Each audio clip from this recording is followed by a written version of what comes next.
ഇന്നതേ രാവിലെ ഇഡ്ഡലിയാണ് കേട്ടോ ഉണ്ടാക്കുന്നത്. 2 ദിവസമായിട്ട് ഇതേ വീഡിയോ ഒന്നും ഇടാൻ ഒരു സുഖം ഉണ്ടായിരുന്നില്ല കേട്ടോ, മനസ്സിനൊരു സുഖം ഉണ്ടായിരുന്നില്ല. അപ്പോൾ വീഡിയോ ഒന്നും ഇടാനൊന്നും പറ്റിയിരുന്നില്ല. പിന്നെ അങ്ങനെ തന്നെയല്ലേ, നമുക്ക് മനസ്സിൻ്റെ ഒരു സുഖം ഇല്ലെങ്കിൽ പിന്നെ ഒന്നിനും പറ്റില്ല. അപ്പോൾ അതേ വീഡിയോ ഒന്നും എടുത്തിട്ടുണ്ടായിരുന്നില്ല. അപ്പോൾ ഇന്നലെ ഇഡ്ഡലി ആയിട്ട് ഉണ്ടാക്കുന്നത്. അപ്പോൾ ഇന്നലെ ഇഡ്ഡലിയും സാമ്പാർ, ഇന്ന് ഞാൻ ഇഡ്ഡലിക്ക് ഇതേ ചട്നിയാണ് കേട്ടോ ഉണ്ടാക്കുന്നത്.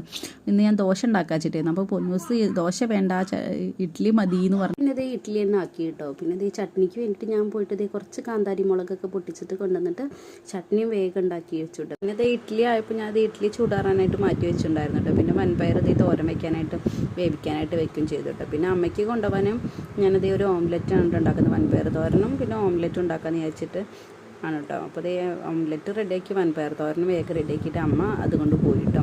പിന്നെ അതേ ഇന്ന് മീൻ വാങ്ങിക്കാനായിട്ട് ഞാൻ അതേ താഴെ വരെ വണ്ടി വരുള്ളൂ കേട്ടോ. അപ്പോൾ മീൻ വാങ്ങിക്കാൻ വേണ്ടി വന്നു കേട്ടോ. ഞാനും പറയുമ്പോൾ മത്തിയുണ്ടോ വാങ്ങിച്ചത്. അപ്പോൾ അതേ ഞങ്ങൾ രണ്ടും മീനൊക്കെ വാങ്ങിച്ചിട്ട് ഇതേ കയറാനായിട്ടോ വയ്യാത്ത, ആകെ ക്ഷീണിക്കും. പിന്നെ വന്നിട്ട് ഇതേ ചായയൊക്കെ കുടിക്കും. അപ്പോൾ നമ്മുടെ വീഡിയോ